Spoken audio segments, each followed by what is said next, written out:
Alright, let's just get right to it. Today, we're gonna take a flamethrower to this whole idea that being well-liked is the key to winning at life. You know that likability somehow equals success? Yeah, that's not just wrong, it's actually dangerous. We're about to break down exactly how chasing approval is making you a ghost in your own story. I mean, this is the honest God truth right here.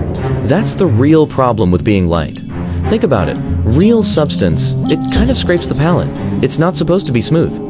See, if you taste good to absolutely everyone, you're not spicy, you're not sweet, you're just, well, you're flavorless, you're bland, and worst of all, you're forgettable. Okay, so let's start by just tearing this lie apart. I want you to think back to high school for a second. Or maybe that first, soul-crushing corporate job. You know exactly the places I'm talking about, where being likable is everything and being nice is really just code for being harmless. We've all been sold this story, right? That this social currency, being agreeable, never rocking the boat, is gonna get us what we want. But here's the thing, it's a lie. And it's a lie born from fear, not from wisdom. A deep fear of being alone, a fear of rejection. And man, Bukowski just nailed it here. The crowd, the very thing people pleasers are trying to impress, it doesn't actually want substance. It wants what's easy. It wants conformity. It'll eat anything, except for the thing that actually makes you, you. So what happens? Well, people smile, they nod, they make that polite, empty small talk, all while they're burying their real opinions deep in the backyard. And the end results of all that? You just vanish. Right there, in plain sight. Okay, so let's see how this all builds up.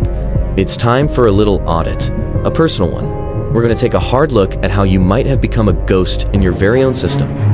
See, likability? It's not some kind of virtue. It's a sedative. Seriously, it just tranquilizes your ambition, waters down everything you have to say, and it literally rewires your brain to choose the safety of being agreeable over the raw power of being truthful. So let's get into this audit, and I want you to be honest with yourself here. When's the last time you said yes, when every part of you wanted to scream no? Think about it. That meeting you absolutely did not have time for. That favor that just sucked all the energy out of you. When was it? Okay, now let's try to quantify it. Just how much time did you waste on things you totally dislike, for people whose approval you don't even really value? How many hours did you burn answering emails, or going to those dinners, or just listening to opinions you don't even respect? All because you didn't want to disappoint someone. And here's the last question for this little audit. When was the last time you expressed a real, honest, maybe slightly uncomfortable opinion? Something that caused even a tiny bit of friction. Something that was yours, even if it wasn't the popular thing to say. The numbers here don't lie. For a lot of us, it's something like 30%. 30% of our social lives are just spent doing things we hate, for people whose approval we don't even really value deep down. I mean, think about that. 30% of your life just gone. Let me share a quick story about a time I basically became a ghost. I was working at this place where I played it so safe, so nice, so agreeable, and one day, a coworker called me by the wrong name in a big meeting, and nobody corrected her. Not a single person, not even me. I was so easy to like that apparently nobody needed to actually remember me. And man, that's when it just hit me like a ton of bricks. If everyone likes you, you are completely and utterly replaceable. In business, in your art, even in love. Why? Because you offer no unique friction, no specific value. You're just kind of there. So if being liked is this huge trap, what's the way out? Well, it's all about embracing polarity. It's about finally understanding that being disliked by some people is actually the gateway to being truly respected by the people who actually matter. The paradox here is actually pretty simple. If your entire existence is frictionless, you never create any real heat, right? No passion, no impact, no growth.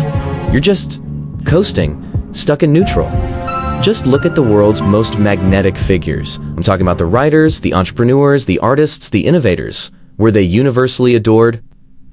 Hell no. Half the world probably hates them. And you know what? That's their armor. Their very presence is proof that being disliked is like the gateway drug to being truly respected. Look, when you finally step into your unfiltered self, you are gonna piss some people off. That's a given. But you'll also command this incredible gravity with the rest.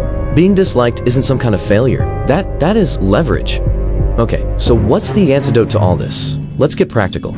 Here is your official prescription for owning your weirdness and making it actually work for you. This is your guide to being aggressively, unapologetically real.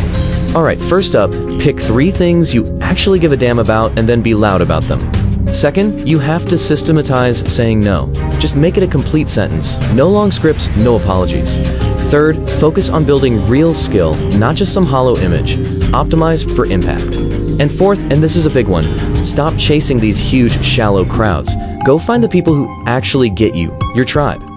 Because, let's be honest, the world does not need another nice person. It's absolutely drowning in nice. What it's starved for is real. So here is your final challenge. I want you to go out and piss someone off this week. Seriously. Say the thing that actually means something to you. And look, if 5 people roll their eyes but 1 person leans in closer, that's how you know you're doing something right. Just remember this. If everyone likes you, you are nothing more than another shadow on the wall. So don't be a shadow. Be a storm instead.